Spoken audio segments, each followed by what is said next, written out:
Doctor اشرف جلالی صاحب اور مفتی اقبال چشتی صاحب، ان کا بھی آپس میں بڑا اختلاف اور جنگ و جدل ہے۔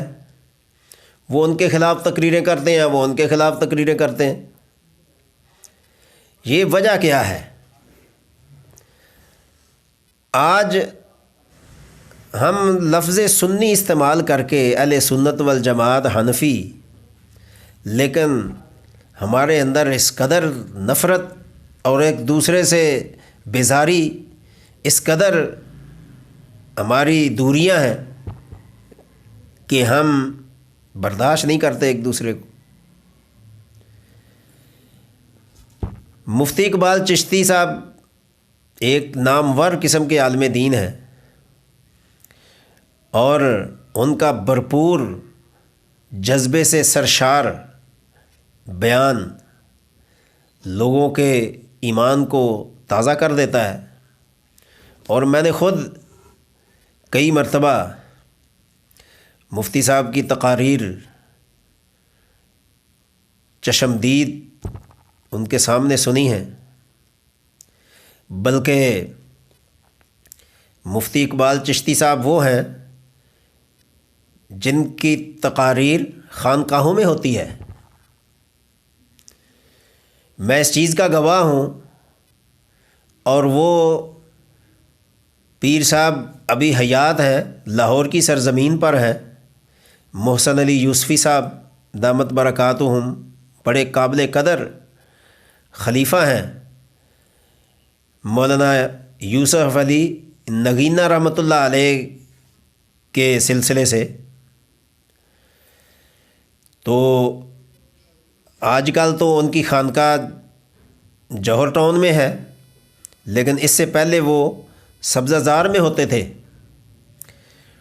تو سبزہ زار میں جب ان کی خانقاہ تھی تو مجھے کئی مرتبہ محسن علی صاحب دامت برکاتہم کی خدمت میں جانے کا شرف ملا، اور الحمدللہ مجھے انہوں نے اوراد فتحیہ کے نام سے ایک کتاب ہدیہ کی، اور انہوں نے یہ فرمایا کہ اس کا اردو آپ نے پڑھنا ہے، عربی نہیں پڑھنی۔ تو محسن علی یوسفی صاحب ایک پائے کے بزرگ ہیں، اپنا ان کا طریقہ کار ہے۔ تو وہاں سبزہ زار میں انہوں نے مفتی اقبال چشتی صاحب کو اپنی خانقاہ میں بیان کی دعوت دی، ان کی تقریر تھی، اور الحمدللہ وہاں انہوں نے گرج برس کر اپنے انداز میں تقریر کی، بزرگوں کا لحاظ کرتے ہوئے اس انداز میں انہوں نے بیان کیا کہ پتہ چلتا ہے کہ واقعی مفتی ہیں۔ اور بھی کئی ایسے محافل ہیں جس میں ان کو سننے کا اتفاق ہوا، لیکن ڈاکٹر جلالی صاحب کہتے ہیں جی انہوں نے قرآن پر حملہ کیا ہے، انہوں نے سیدہ طیبہ زہرا سلام اللہ علیہا پر حملہ کیا ہے۔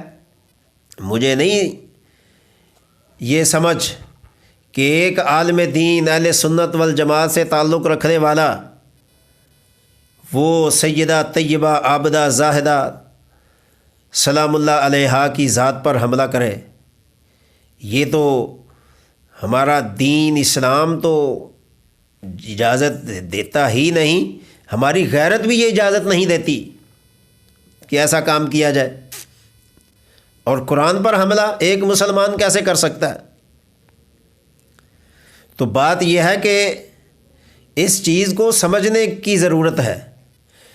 علماء اپنا حسد اور بغض عوام پر تھوپنے کی کوشش نہ کریں۔ ایک عالم دین کو وہ باتیں کرنی چاہیے جو ان کو زیب دیتی ہیں، ایسی باتیں نہ کریں جس سے عوام متنفر ہو۔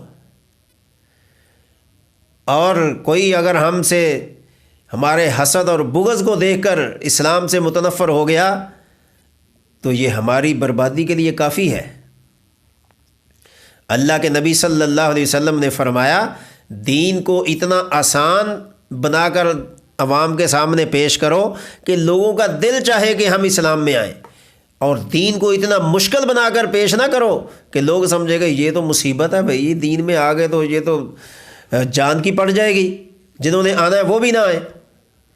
تو خدا کے لیے یہ جو علماء کی آپس میں جنگ ہے اس کو ختم ہونا چاہیے۔ اگر علماء کے اتحاد کو ایک سٹیج پر عوام دیکھیں گے تو عوام کے ایمان میں قوت آئے گی، جذبے میں سرشار آئے گا، اور عوام بجائے بدظن ہونے کے دین کے قریب آنے میں ان کو مدد ملے گی۔ لیکن اگر ہم خود ہی دستوں گریبان رہے، ہم خود ہی ایک دوسرے کو کاٹنے کے لیے میدان میں رہے، تو میں نہیں سمجھتا کہ یہ علماء کا کردار کوئی اچھا ہے۔ اللہ تعالی ہمیں عمل کی